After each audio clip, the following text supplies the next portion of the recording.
US proposals for a ceasefire. Meanwhile, Israel is continuing the bombing of the Strip, with more deaths reported this morning.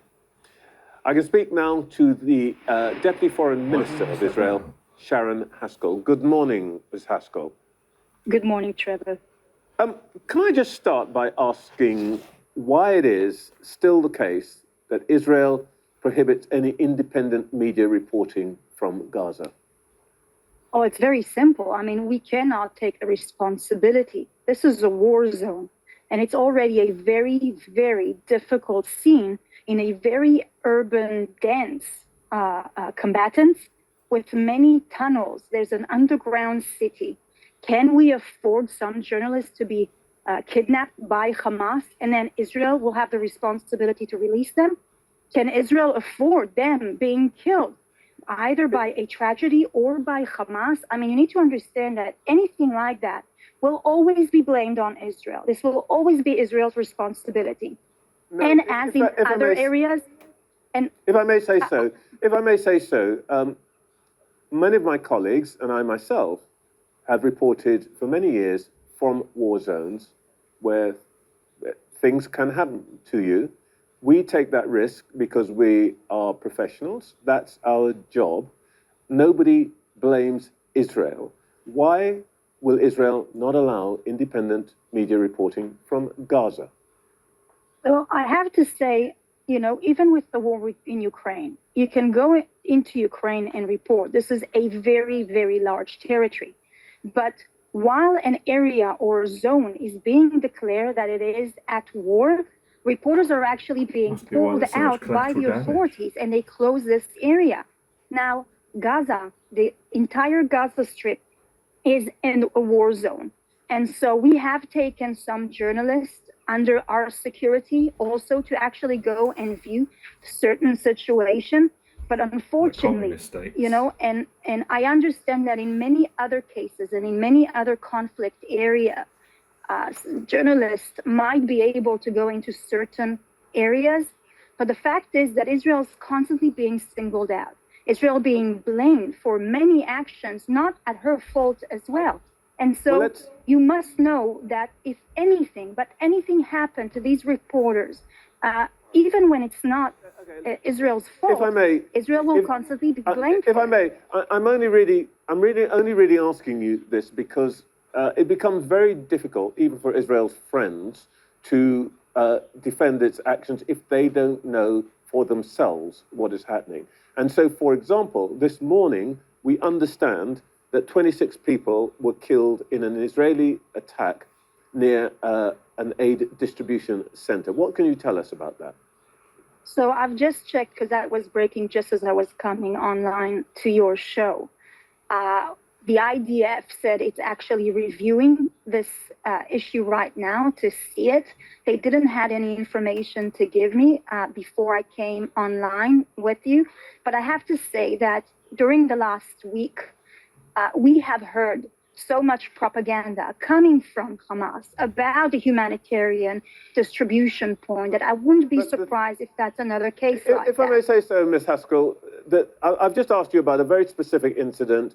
It's a Red Cross hospital. We are getting reports. We can't verify it for ourselves. And I'm just trying, as I can, to get you to explain what you think has happened. From what you've already said, you seem to be accepting that there would be some Israeli Defense Force responsibility here. No, absolutely not.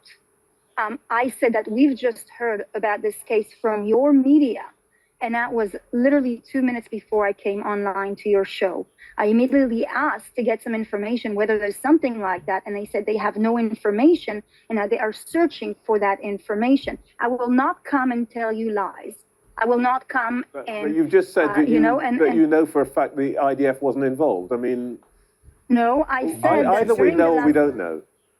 Well, if you want, not to report directly from the mouth of Hamas propaganda, there needs to be time for investigation I would like understand whether there was from the ground. Whether there was. But you won't let that happen. I'm asking you if you can tell me what your account is, and you've just actually literally said two separate things. One is the IDF is trying to work out what's going on, and then you've also then said the IDF is not responsible in any way. So what I said how are we is that supposed to read this? Look, exactly as I said it, clearly. I came on your show 2 minutes after this incident was reported by international channels. I'm not in Gaza. I don't know every single thing that actually happens there, but I let the time to investigate this issue. And then when I've been given the information, I can give you accurate information. I don't take the propaganda of Hamas as a given fact. And so I give the proper authorities in our IDF, who has been very accurate with almost all the information they've been telling all of the international media. So I suggest we wait. It won't probably take long, and I will receive information as much as the Israeli defense spokesperson will give you some of this information as well. All right. The fact is, I don't know whether there was an event like that or there wasn't an event like that, and I'm waiting on that report from the proper authorities. Okay, thank you. There's one thing you probably can talk to us about from your own knowledge. How close are we to a ceasefire? Well, unfortunately, this morning or last night, Hamas rejected yet again another proposal for a ceasefire. Even the PLO activists said that this proposal of Witkoff, the envoy Witkoff, was very balanced in between both sides, yet Hamas refused it again. There were many proposals in the last couple of months suggested by the envoy as well, and every time Hamas rejected it again.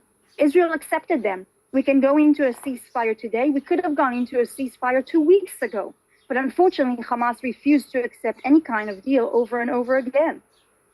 Well, of course, that is not the way that they would see it, but let me ask you this. These are the facts. I understand that a terrorist organization wouldn't see that, but the fact is, and Witkoff said it very clearly in his post this morning as well, that Hamas's response is unacceptable and is absolutely a disgrace. And he calls them to at least come to the framework of what was discussed. Can I ask you something about the Israeli government's own calculations here, if I can put it this way? Your cabinet minister, Itamar Ben-Gvir, is reported as having said this week that it's time to go in with full force without blinking to destroy, kill Hamas to the last one. What we see from the reporting, and indeed from Israeli television's own reporting, are the children, the bodies of dead children, some of them at least casualties of Israeli attacks. Whatever the truth or not truth of this matter, does the Israeli government accept that what is happening now is that Israel is steadily being deprived of its allies, of sympathy, even for those who support the existence of the state of Israel? Do you accept that there is a growing diplomatic problem for Israel out of this situation? Oh, I know how Israel has been singled out time after time. The fact is, you cannot name me even a single war that children didn't die. A war is a tragic thing. It's a terrible thing. It's heartbreaking. It's cruel. We didn't want a war. Matter of fact, Israel did anything in its capability to try to avoid a war because we know what the results are of a war. It may be unfortunately, but forces involved in war do have some responsibility to try to limit those casualties. And the question I'm really asking is, to what extent does Israel see it as part of its role now to deal with this, irrespective of what the opposition does? Because as Israeli officials constantly point out to us, Israel is not the same as Hamas. And I think that must be right. Israel is a democratic society. Its values are different. And the question really is, to what extent does Israel accept that it has to behave differently to its opponents here? Well, Trevor, the fact is that Israel is fulfilling all of international law. The fact is that our army is equipped with many, many legal advisors and lawyers who are supervising every single step. The fact is that the level, of where Israel actually reached in regards to try to avoid casualty is not met by any other army. No other army is capable of reaching that standard of what Israel actually reached during this war. The fact is that we evacuate area, we send warning. Right now, the areas who are in a conflict, in war, were tried to be evacuated for a couple of weeks now. The problem is that Hamas is holding hostages, not just Israelis, but Palestinians as human shields. Minister, thank you very much. We would like to be able to verify all that you said for ourselves, and I hope that your government will consider, in short order, allowing organisations like Sky News to do exactly that. Thank you very much for your time this morning. We will be very happy to facilitate organized trips of reporters. We do that quite often as well. Thank you. It does seem like he had a bit of a bee in his bonnet with her. I don't know, that interview irked me a lot. Didn't seem that impartial, but here's what it carried on with. Cathy Ashton, Simon Fraser. Cathy, what did you make of what the Israeli Deputy Foreign Minister had to say? Well, your point about the need to independently verify what's going on is a really important one, actually, because what you get into very quickly is one side says this, the other side says that, and the independent verification gives you the opportunity to confront the issues. But look at the devastation of Gaza. We can see that what's happening is so many people are trapped, unable to move. I visited Gaza a lot in years gone by, and you already then had the sense of people being unable to make the kind of choices about their lives and the challenges that created, and the role of Hamas in all of that. And now what we see is this extraordinary devastation and the desperate loss of lives, especially the completely innocent children that we've seen. Do you think, Simon, I mean, nobody could argue the case that the Israelis have a well-founded sense of paranoia. I mean, that's unarguable. Do you think that their responses to some of the arguments that are being made about what's happening in Gaza, I would have liked someone Jewish actually is not helping them in some way? Yeah, no, I do agree with that. I mean, look, I'm not defending Hamas in any way, but Israel's behaviour and actions in Gaza have been brutal and indefensible, in my view, and I think increasingly that is an internationally held view amongst many governments. Obviously they are, as you suggested, they are hemorrhaging diplomatic support, I think, around the world. But if you look broader, I think the problem one of the problems here is that we're focusing on tactical issues, like will there be a ceasefire, will there be X number of hostages exchanged, which is really important, but it's tactical. And the real tragedy here is there's no serious effort at all now to address the underlying issue of the Palestinians' plight and peace between Israel and Palestine. There hasn't been a serious international effort on that, really, since John Kerry in 2014 when he was Secretary of State. And the Arab states in the region are not really pushing it. I don't think this Israeli government is interested in a peace deal, and I don't think the American administration are prepared to push it either. So the world is sort of shrugging its shoulders now, and that is the real underlying tragedy. Cathy, the Israeli ambassador in London is reporting this morning in an interview, says no chance of a two-state solution. Is that dead now? When you look at the situation, I can understand why people say, well, that's impossible. But when you think about it strategically, and picking up what Simon says, you've got to think on all of these conflicts and crises. The thing we never do properly is think longer term. Where is this going to end and what is the solution? You've got millions of people in Gaza and the West Bank who would claim that they have a history and a reason to be there. And you have Israel and the people of Israel who have a home and who want to live in peace and security. How do you resolve that? Well, you resolve it by trying to find a way that they can live peacefully together. And that feels like a pipe dream right now. But there is no other solution. Nobody has ever come up with an alternative to having two states. Everybody can recite what you need to do for it. The challenge is that nobody wants it now enough to really be prepared to put the effort in. Right, here next, moving from Gaza a little bit for a bit, on this week's worth of Pursuit of Truths. This one is about the bill that's coming in, or may come in, for assisted dying. Now, a leading palliative care consultant has described the bill that would legalise assisted dying here in the UK as not fit for purpose and is urging MPs to vote against it. Sky News has also heard from a retired doctor in the US state of Oregon, where similar rules around assisted dying are already in place, who says that it is the job of a doctor to listen to the patient's needs. Our health correspondent, Ashish Joshi, has this report. This is my hero, the person who I looked up to, and now the roles were switched and I was taking care of him and I had to be his hero. Ted, an Oregon doctor, chose to have an assisted death at home in Portland, surrounded by his family. His daughter Marcy was there, and it was for her, her mother, and ultimately her father, the right decision. His throat, the cancer, he had stomach cancer, and what was happening, it was starting to work up his system, so he couldn't eat. My dad was a strong person, and stronger even up until his death.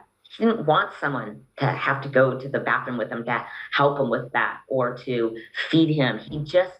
That wasn't what he wanted. So yeah, he was in pain.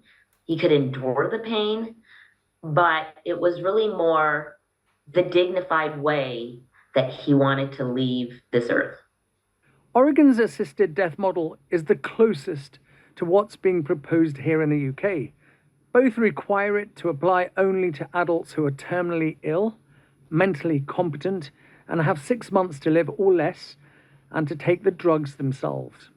But while Oregon cases are reviewed by 2 doctors, in the UK, they would be reviewed by a panel, including a psychiatrist, a social worker, and a legal professional. What, no doctor? In Oregon, the drugs are posted to the individual for them to take when ready, whereas in the UK, a healthcare professional would bring them to the day of the planned death. Dr. David Grube is a retired Oregon doctor who's assisted numerous patient deaths. He has no regrets. A doctor's job, he told me, is to listen to his patient's needs. Ever feel conflicted about helping a patient to take their own life? Never. And, especially... Never? You've never been conflicted? I've never been conflicted. I've attended a number of them. Each of the ones that I have attended has been almost sacred, if you will. It's hard to explain, but with the family there, with the family dog in the bed, with the music playing that they want, everyone's sad, everyone's crying. It's not a joyful moment, but in a way, it's a kind of a sacred moment. One of the fears that is expressed is by introducing assisted dying, you erode quality palliative care. The role of the doctor who's attending the dying patient should be one of listening and paying attention to what the needs of the dying patient are. And it's eroded when the patient can't trust the doctor. When I've seen a patient who has tried to talk to a doctor about aid in dying, and they go, well, I won't do that. I'm opposed to it. Well, that doesn't enhance a doctor-patient relationship. It would be enhanced when the doctor said, let's talk about why you want to ask that. Since the last vote, the UK's assisted dying bill has been significantly revised. High Court approval is out, replaced instead by an expert panel. The rollout has been delayed until 2029 to give the NHS time to prepare and for new safeguards to be introduced to protect vulnerable patients. But opposition campaigners, including medical bodies, say there are still concerns over mental health provisions and the risks of coercion. Dr. Amy Profit is a palliative medicine consultant. She says the Oregon model raises many, many questions. But it's far from a safe system. And the majority, 80% of the people that have assisted death have government insurance with Medicaid or Medicare, suggesting that the vulnerable in society are not worth it. Put that into our NHS. What does it say about us as a society? Those with disability, those with learning disabilities, those with social deprivation. I think it's deeply dangerous for the bill that's been proposed, and it needs to be scrapped and we go back and look again. Ted's family are grateful that they live in a state where his assisted death was allowed. It's a choice they would make again if they had to. Now, this country must soon decide if that same choice is made available over here. Ashish Joshi, Sky News. Now, authorities in Gaza say that Israeli forces have fired on people as they were making their way towards an aid distribution site in Rafah, killing 27. The IDF says its troops fired on a group that posed a threat and had refused to retreat when warned to do so. Well, this is the third day of similar shootings after an Israeli and US-backed foundation established aid distribution points inside Israeli military zones, a system it says is designed to circumvent Hamas and stop them from stealing aid. The United Nations says this new system doesn't address Gaza's huge hunger crisis and allows Israel to use aid as a weapon. I'm pleased to say we can now speak to David Menzer, the Israeli government spokesperson. David, thank you for making the time to speak to us today. It's always good to speak to you. This situation, most recently in Gaza, 27 people said to have died. An investigation has been launched. It said that there was a threat. Can you tell us what that threat was?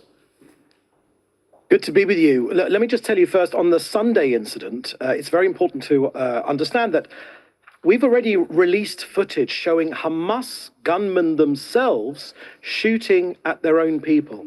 Why do they do that? Because they're trying to hold on to this last grip of power, this last grip which they have over Hamas has over the people of Gaza, that of aid. Now, this aid should have been provided to Gazans people free. They have been charging, Hamas have been charging for this aid, extortionate prices. Why do they do that? They use the funds to recruit new terrorists and pay their existing terrorist fighters, but no more. The new Gaza Aid Foundation is specifically designed to take Hamas out of the equation, to provide boxes of food for Gazan families rather than sacks of flour, which are of no use to a family. A box of food for a week, which we're handing out. We've handed out millions and millions already to get Gazans people fed and removing Hamas from the equation. Now, David, as you all know, that video is being disputed. Some online OS experts, people who are able to assess these kinds of videos, say that it is misleading and it may not actually be the position where the Israelis say that it is. That's the Sunday incident, and that was where 30 people were killed. I'm asking you specifically about the Monday incident, the one that we're reporting on now, and the 27 that were killed. The IDF have put out a statement saying that there was a threat. What was the threat as these people were walking towards this aid distribution site? Well, I'll tell you very, very clearly. It was actually this morning, Tuesday, as crowds were moving along the designated routes towards a humanitarian aid distribution point in northern Gaza, our soldiers identified several individuals who moved away from the crowd, from the approved access route. Again, we're trying to get as many people as we can to give access to this food. They moved away, and this occurred about a kilometre away from the aid distribution site. Now, the Israeli army, they issued warning shots in the air, and still some of these suspects continued to advance towards the troops in a threatening manner. Still, further fire was directed close to them, but not to them, but they continued their advance. So we know very well about this report, but I must tell you again that we have released verifiable footage of Hamas gunmen themselves firing at Gaza, David, firing yes, at their own people. The footage that you just alluded to from the incident on Sunday is disputed. It was not of the I don't think it's Gaza disputed at all. Foundation, humanitarian I don't think foundation it's site. No, I don't agree with you. I don't think it's disputed at all. misleading. It It's is. probably disputed by people that want Hamas to It is. It's retain misleading. control of aid distribution. But we're not going to have that anymore because So that let's is their talk about last this incident. Let's vestiges talk about of this control. incident on Tuesday. Okay, David, let's talk about this incident on Tuesday. 27 people killed. You say there was a threat. Did they have weapons? Well, you'll have to ask the IDF for the specifics points I'm about asking you. that. You're here to speak. Right, and for the Israeli I'll government. tell you that the IDF is not preventing the arrival of Gazans at humanitarian That was sites. not my question, David, It's as you well know. precisely the Did opposite. they have weapons, It's David? precisely the opposite. We are encouraging it. Now, the warning shots were fired away from the aid distribution point in response to the threat perceived by IDF troops. Now, we are facilitating, using this independent operation of this NGO, the Gaza Humanitarian Foundation, specifically, precisely to ensure that aid reaches civilians and not Hamas. Yeah. There have been many, many occasions of Hamas lying to international media, and unfortunately, international media repeating those lies, and that very often leads we're not to repeating dead any lies, David. I'm putting the questions to you, and as you well know, in recent weeks we have spoken to Hamas about this. This 27 that were killed, 3 children were killed, 2 women. Were they a threat as well? Again, every bit of news which comes out of Hamas, of Gaza, is controlled by the terrorist organization. There have been many, I can read So you we can't be a whole trusted, is what you're list. saying? No, I'm not. I'm saying that you need to verify. Do your jobs, We'd media. love to, David. We We are would not love, preventing David, Gazans we from would, accessing as you know, David, humanitarian and as aid. you and I have spoken about before, we would love to verify this, but international journalists are not allowed into Gaza, are they? Why not? Well, I'll tell you very, very clearly what the reason is for that. Our priority is getting our hostages out, not Sky's journalists in. That's our priority. That's what we care about. Now, real journalists enter Gaza with the IDF. Hamas journalists, unfortunately, never leave because they work with Hamas. And to be fair to those journalists reporting from Gaza, you won't be alive very long if you ever do produce any sort of output that is against Hamas, because Hamas will kill you. So many so-called journalists in Gaza, and of course we regret any journalists which have been killed, real journalists, but you know, Hamas operatives. You're distinguishing with between real journalists and fake journalists. The point is, David, journalists aren't allowed, from international organizations, are not allowed into Gaza either. And I'm asking you again, why you don't allow that? Why don't the Israeli government allow journalists in? You'll know the charge that's put to the Israeli government is that they don't want the world to see what's really happening.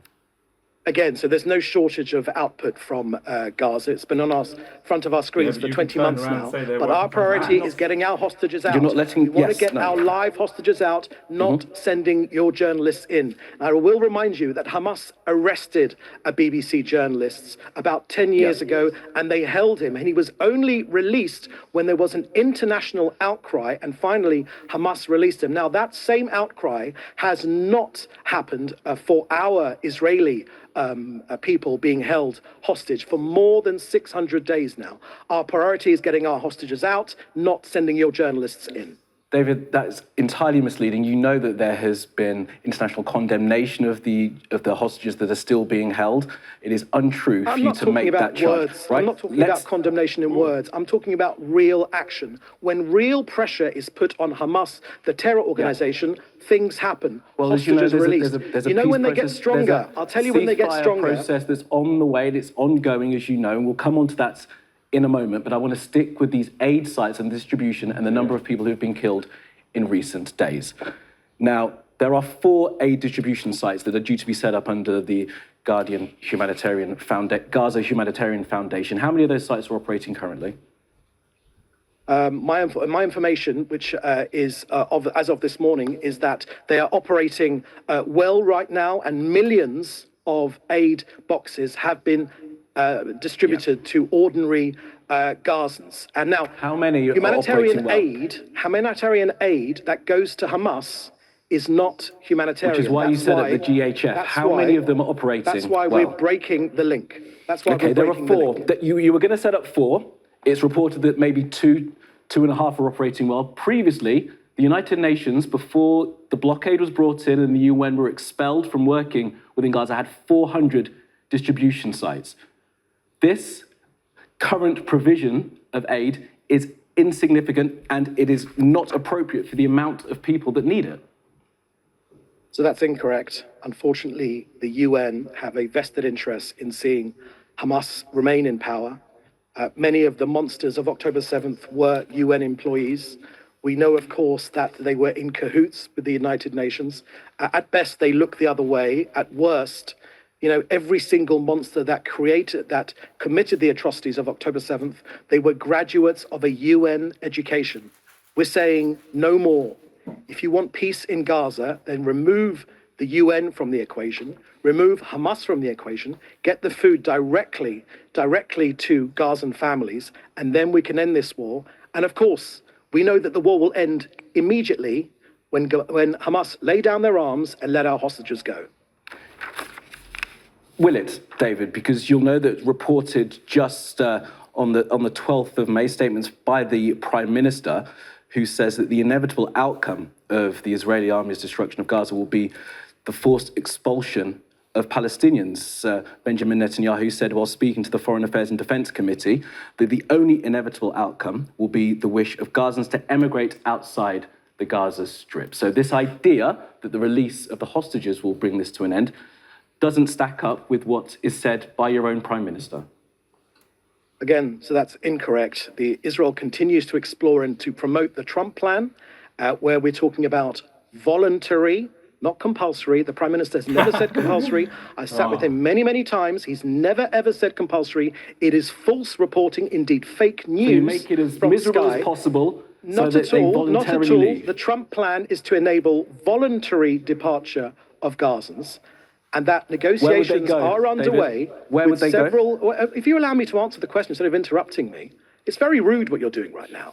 Negotiations are underway. If you allow me to answer the question rather than interrupting me, as I said, negotiations are underway with several countries specifically on this issue. It is an international outrage that people are allowed to escape war zones all over the world, in Ukraine, in Syria, in other war zones, but only in Gaza does the world seem to insist, no. In this small piece of land, Gazans must stay. Gazans, and allow Hamas to use them as human shields. Perhaps that is the obscene. occupation that's been there for quite such a long time. Okay, so once again, Israel withdrew from Gaza 20 years and now ago. you have how many I divisions witnessed there it at the myself. moment, Israel and 4 withdrew distribution from sites. Gaza for 20 years ago, and Gaza was set up as a large terrorist base. We're saying never again.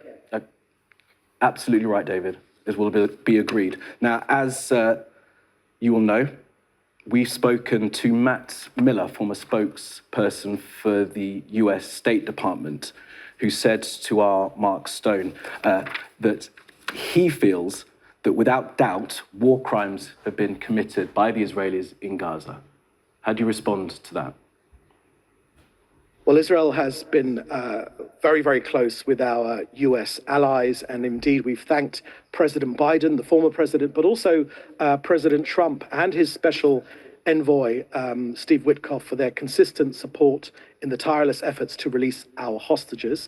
Of course, when there are claims like that, they need to be fairly investigated. But I can tell you that Israel upholds the highest levels of international law. It is key to the IDF strategy in releasing our hostages and destroying this terrorist organization.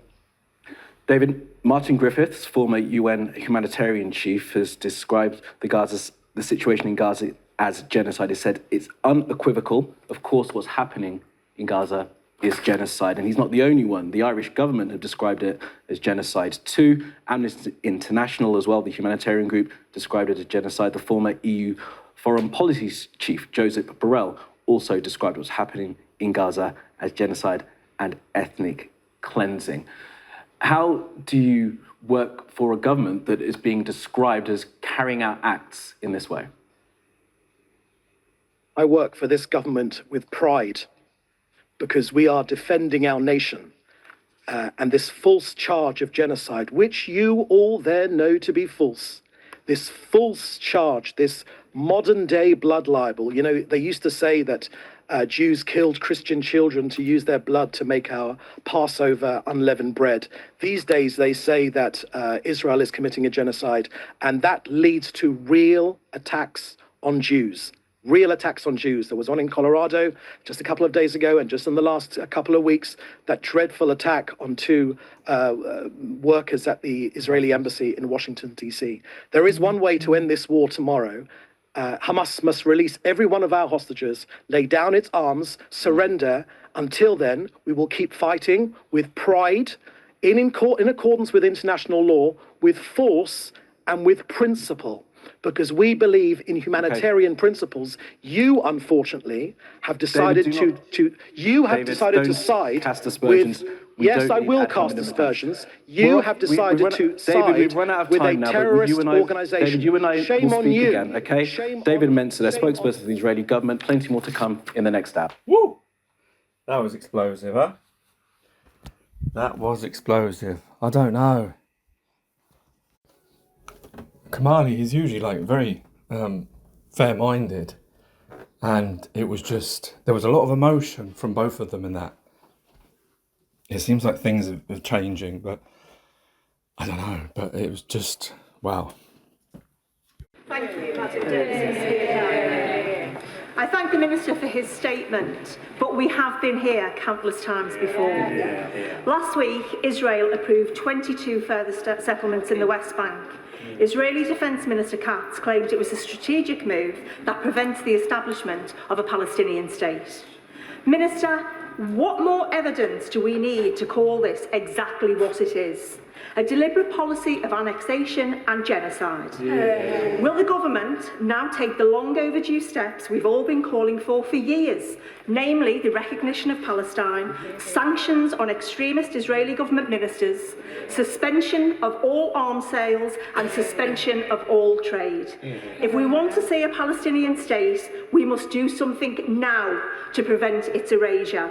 The history books will not be kind to this government unless we use every form of leverage at our disposal. And our grandchildren will ask why we effectively stood by whilst a people were eradicated by bombs, by bullets, by starvation, and no doubt the further ethnic cleansing that is still to come. This should shame us all. Minister. I'd like to thank my honourable friend for her question, and of course it was her urgent question that was granted this morning, which led to this statement.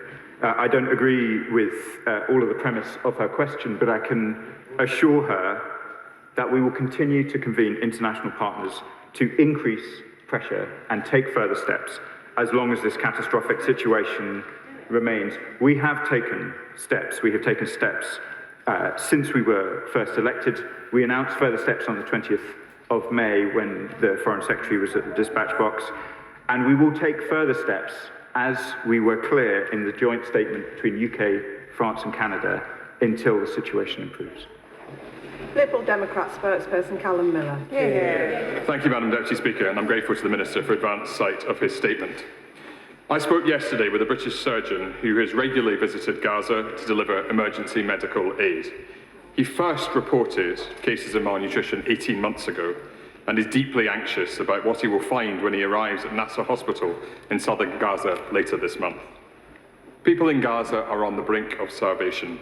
Others are dying daily from gunshot wounds inflicted as they queue for food.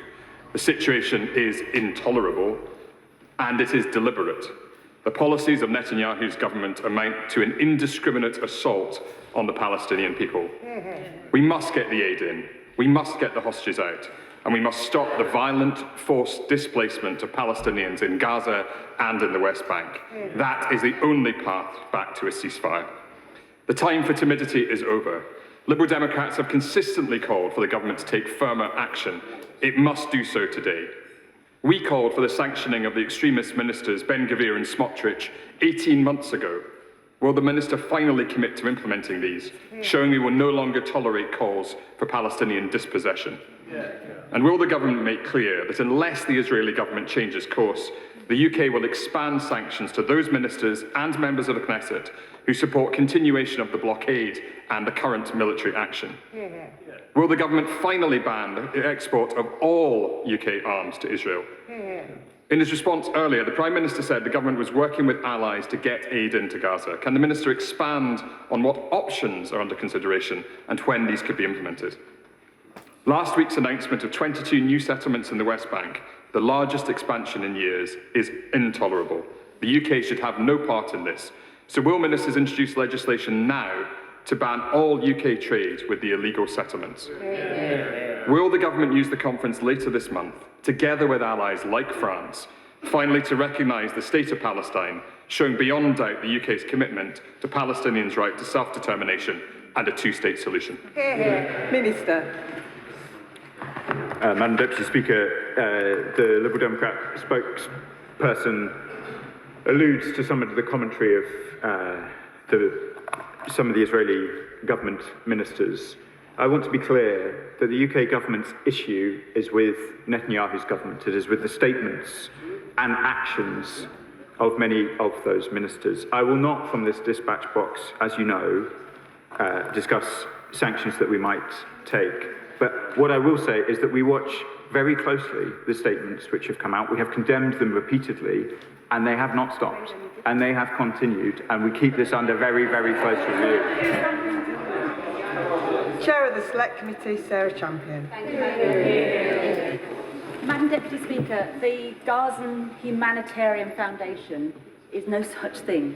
It is a group of trigger-happy private security employees. Under international law, as the occupier, Israel has a duty to those people in Gaza. The International Court of Justice issued an advisory opinion on the 19th of July 2024 stating Israel's policies and practices are contrary to the prohibition of forcible transfer of the protected populations under Article 49 of the Fourth Geneva Convention.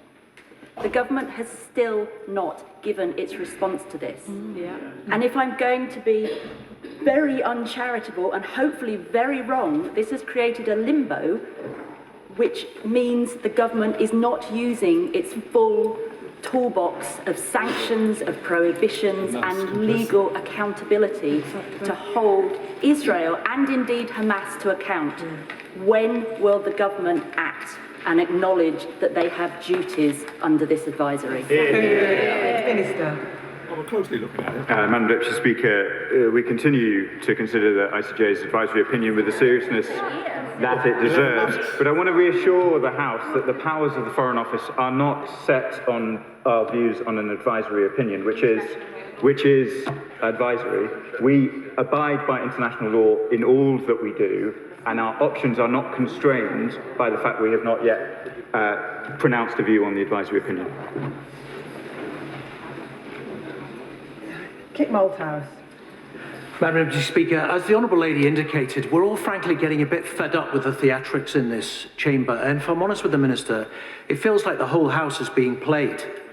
He shows up, he mouths the words, full of condemnation and being appalled, and very occasionally the government leaks out just enough sanctions, frankly, I'm afraid, colleagues, to keep the Labour benches from open revolt. And yet, since he last appeared, as others have mentioned, 22 new settlements announced, and the Israeli government has replaced the UNRWA distribution system with a shooting gallery, an abattoir, where starving people are lured out through combat zones to be shot at. If the situation were reversed, we would now be mobilising, quite rightly mobilising, the British Armed Forces as part of an international protection force. So here's my question. What's the difference? Minister. Great question. I hope the honourable member will forgive me. He talks of theatrics, where I come to the House and provide an update, and he delivers a speech saying that we should do more. I just want to remind him and remind the House that the Labour government has a profoundly different position towards these issues than the Conservative government before us. We have taken a series of steps, most recently on the 20th of May, Order.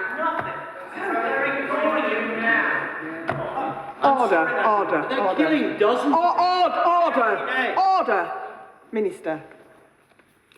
We have taken steps. We will continue to take steps. We have led the international community in the most recent of those steps. And I and we are under no illusion of the severity of the situation that we face. Rachel Hopkins. Last one.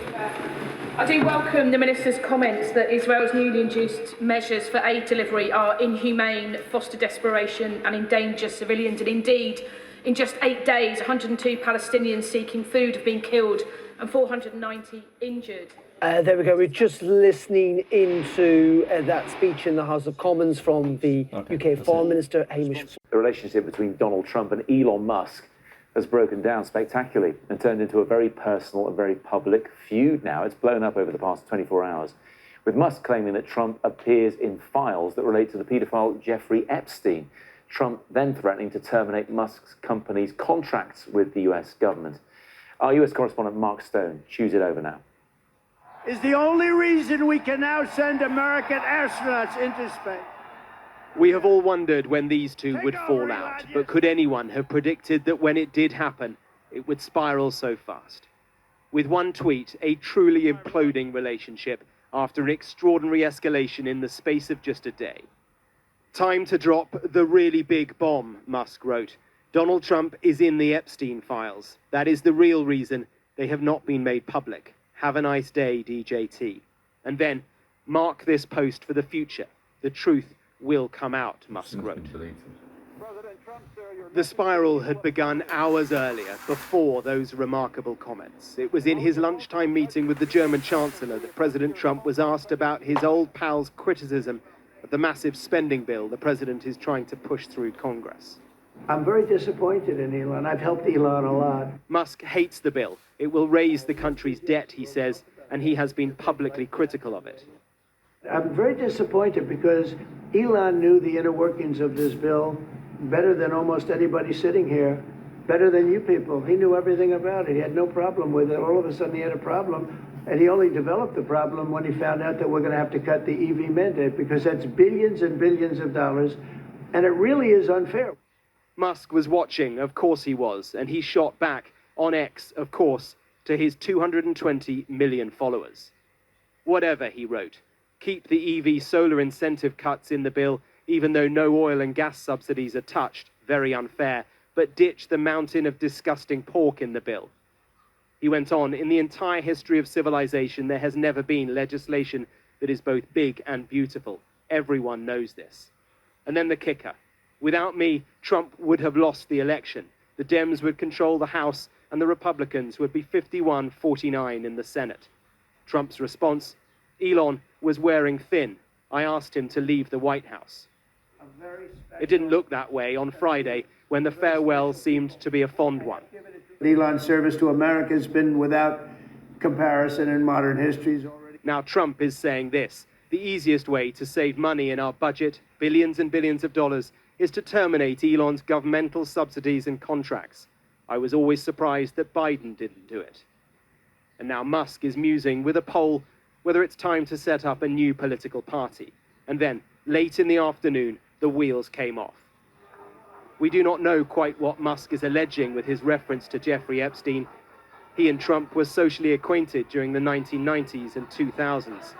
Epstein died in prison in 2019. He was awaiting trial for sexual abuse and the trafficking of minors. In an early evening statement, the White House press secretary appeared to try to de-escalate, focusing on the political, not the personal.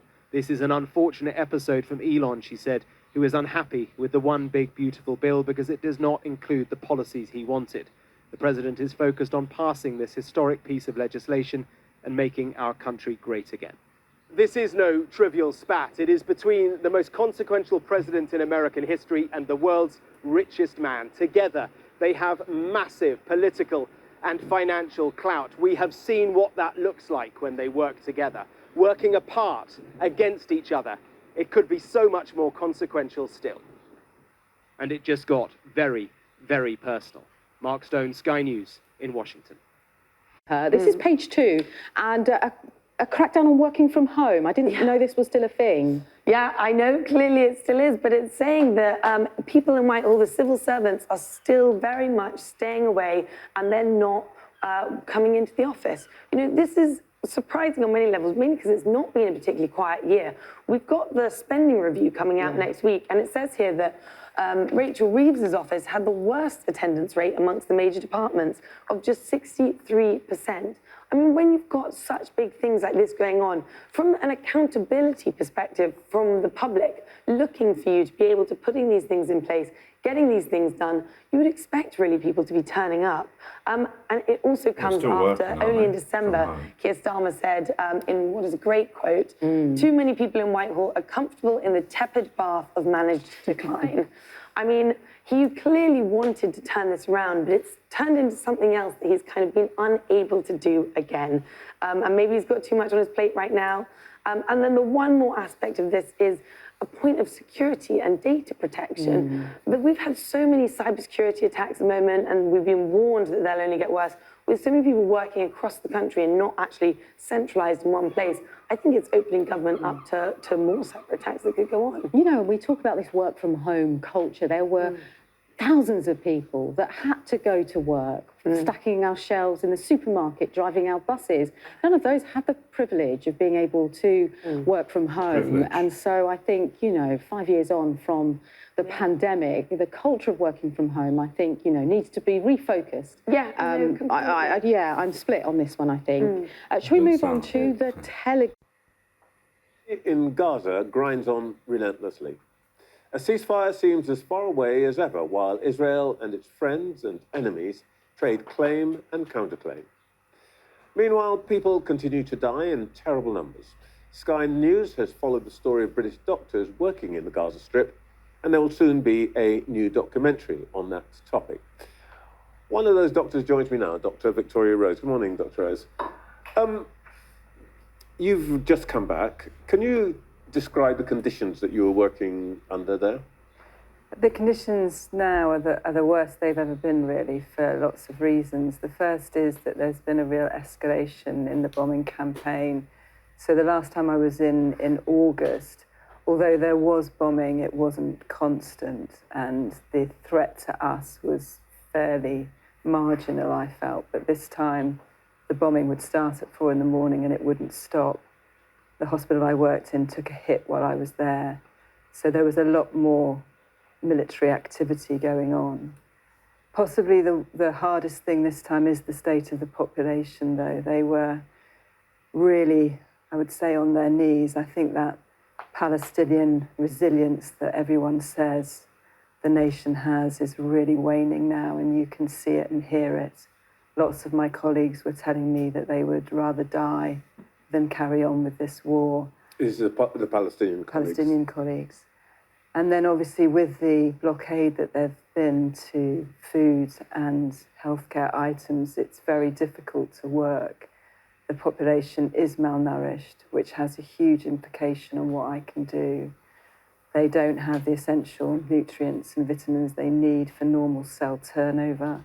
So their healing capacity is much lower than it should be. Malnutrition affects your immune system, so your ability to mount a response to infection goes right down. So infection rates were soaring.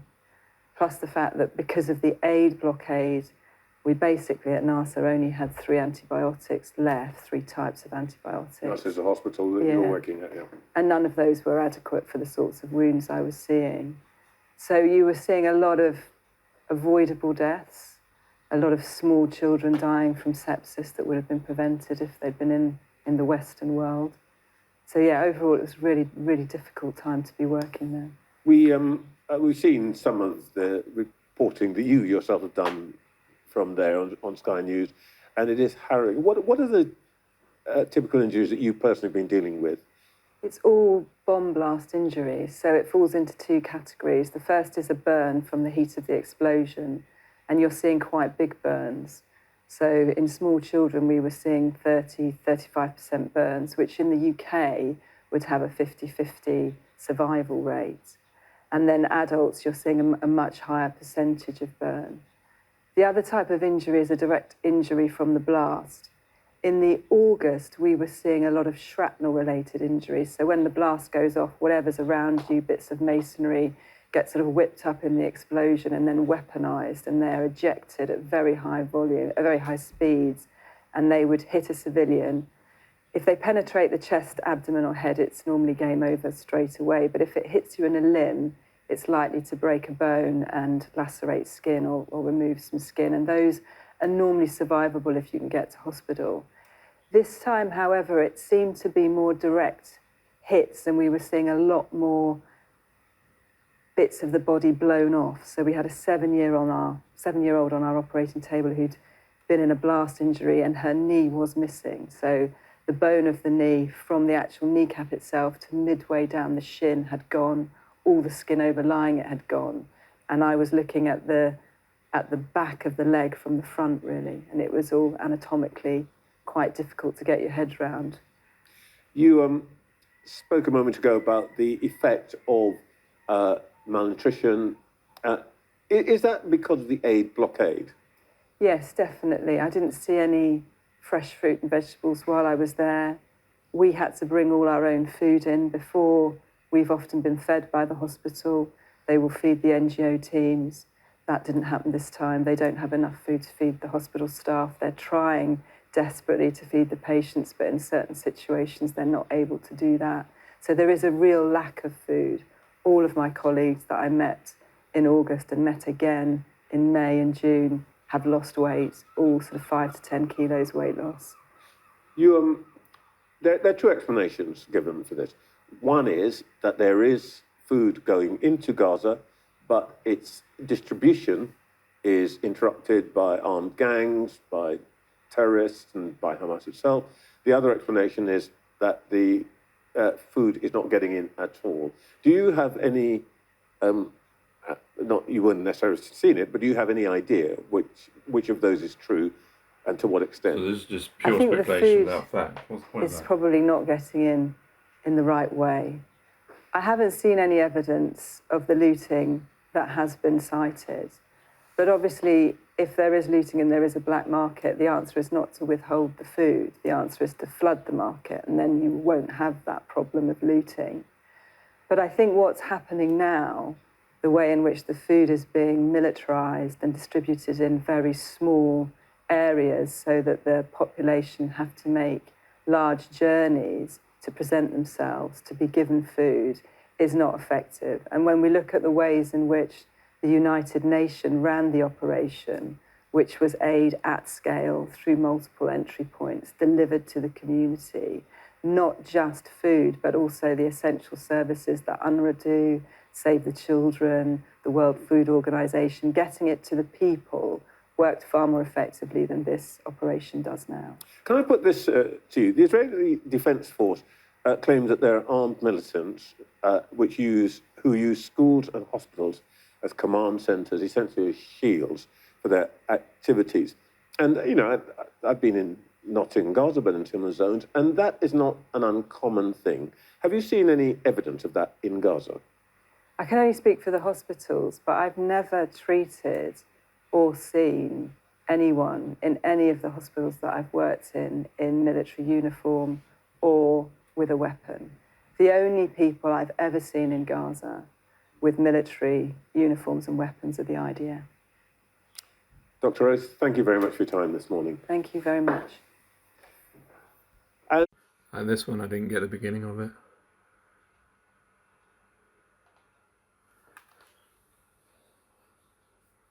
Gone that far without the active support, encouragement of a number of states. And while many others were turning their eyes away, I'm about to publish a report which also documents another striking, though until now largely missed element of this, how many big actors have been profiting from this genocide, which again explains the world we live in. Profits have come before the life of people, and so many have profited from the carnage that Israel has made in